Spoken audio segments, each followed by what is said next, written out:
Kanwil DJP Jawa Timur 3 beserta KPP di Kota Malang berkesempatan mendapatkan vaksin COVID-19 gratis di Rumah Sakit Pantiwaluyo. Vaksinasi berlangsung selama 3 hari mulai tanggal 24 Februari sampai dengan 26 Februari tahun 2021. Total penerima vaksin sebanyak 600 pegawai. Penyediaan vaksin adalah langkah yang ditempuh pemerintah sebagai prasyarat pemulihan ekonomi nasional.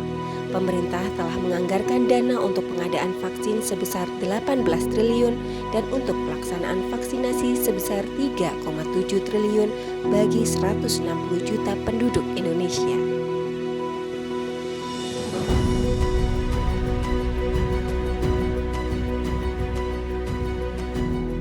Saya, Agustin Vita Avantin, Kepala Kantor Wilayah Direktorat Jenderal Pajak Jawa Timur 3, bersyukur telah menerima vaksin COVID-19, vaksin gratis yang disediakan pemerintah untuk seluruh rakyat Indonesia ini berasal dari pajak yang kita bayar bersama.